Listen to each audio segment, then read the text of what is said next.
মানুষ ফুল গাছের প্রেমে পড়ে না, ফুলের প্রেমে পড়ে। মানুষ ফুলকে পছন্দ করে, ফুলের গাছকে পছন্দ করে না।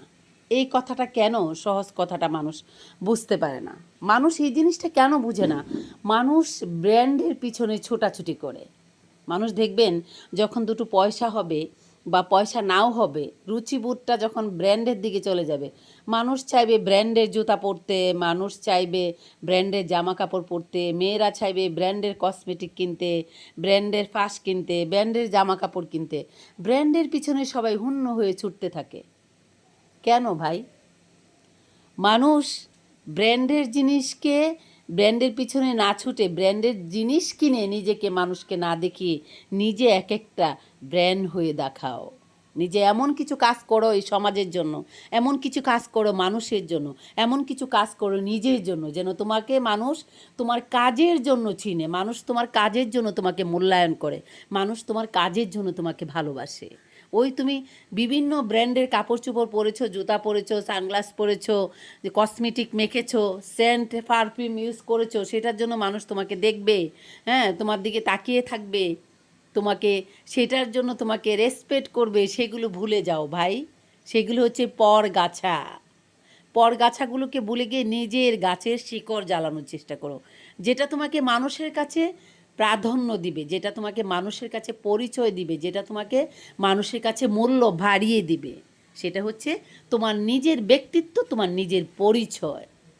তুমি নিজে একটা ব্র্যান্ড হও, যেটা দেখে মানুষ বাবা ভাবা ভাবা বলে। মানুষ বাহাবা দেয়। বন্ধুরা, আজ একটা কথা বলছি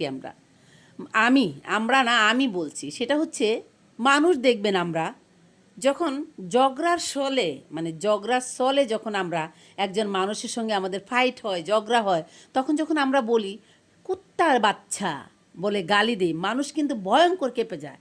হ্যাঁ, আমাকে কুত্তার সঙ্গে তুলনা করেছে। আবার যখন সেই কথাটাই একজন মানুষকে বলা হয়, বাঘের বাচ্চা এগিয়ে যাও, বেশ সাবাস বাঘের বাচ্চা, যখন এই কথাটা বলে তখন মানুষ বুক ফুলিয়ে দিয়ে সামনের দিকে এগিয়ে যেতে থাকে। ইস, আমাকে বাঘের বাচ্চা বলেছে। এই কথাটা মানুষ কখনোই চিন্তা করে না যে বাঘের বাচ্চা আর কুকুরের বাচ্চা দুটেই কিন্তু একটা প্রাণী, একটা পশু।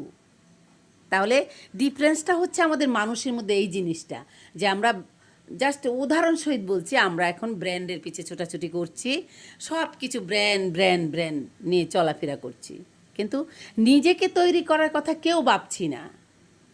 তাই বন্ধুরা, একটি কথাই বলতে চাই, এই ব্র্যান্ডের জিনিসের প্রতি নজর না দিয়ে, ব্র্যান্ডের প্রতি আকর্ষিত না হয়ে নিজের প্রতি আকর্ষিত হন, নিজের প্রতি যত্ন নেন, কাজ করেন, নিজের জীবনে এগিয়ে চলেন। কারণ আপনি যখন এই সমাজের জন্য কিছু করতে পারবেন, আপনি যখন নিজেকে ভালোভাবে তৈরি করতে পারবেন, আপনি যখন মানুষের মতো মানুষ হতে পারবেন, আপনি যখন এই সমাজের জন্য কিছু করতে পারবেন, আপনি যখন মানুষের জন্য কিছু করতে পারবেন, তখন দেখবেন আপনি নিজেই এক একটা ব্র্যান্ড। তো প্রিয় বন্ধুরা, আপনারা সবাই ভালো থাকবেন। আর এই শীতের সকাল কেমন লাগছে আপনাদের কাছে, কে কেমন আছেন কমেন্টস করে জানাবেন। অবশ্যই বৃদ্ধ বাবা মায়ের প্রতি বেশি বেশি করে যত্ন নেবেন, যাদের আপনার অ্যাজমার দোষ রয়েছে, ঠান্ডা কাশি রয়েছে, আর ছোট্ট ছোট্ট সোনামণিরা যারা এই মাত্র সোনার মুখ নিয়ে পৃথিবীতে জন্মগ্রহণ করেছে, তাদেরকে অনেক আগলে রাখার চেষ্টা করবেন। যেসব মায়েদের এই মাত্র ডেলিভারি হয়েছে, সিজার হয়েছে, তাদেরকেও আগলে রাখবেন। গর্ভবতী মায়েরা সাবধান, অনেক সাবধানে থাকার চেষ্টা করবেন। সবাই অনেক অনেক ভালো থাকবেন। দেশে এবং দেশের বাইরে প্রবাসে আমার যত প্রাণপ্রিয় বন্ধুরা রয়েছেন, আমার কলিজার ভাই ও বোনেরা, সবাইকে জানাচ্ছি, বড়দেরকে আমার তরফ থেকে সালাম, ছোটদেরকে জানাচ্ছি এক বুক ভালোবাসা। বন্ধুরা, আপনাদের সাথে আমার এনি টাইম দেখা হবে, এনি টাইম। এই সমাজের কিছু ভালো কথা নিয়ে, সমাজের কিছু মঙ্গলের কথা নিয়ে, বাস্তব কোনো স্টোরি নিয়ে, রিয়েল কোনো কথা, রিয়েল কোনো গল্প, এনি টাইম দেখা হবে। তাহলে আজ এখান থেকে বিদায় নিচ্ছি। আপনাদের সাথে দেখা হবে আমার অন্য কোনো সময়, অন্য কোনো স্টোরি নিয়ে। সে পর্যন্ত খুদা হাফেজ, টাটা।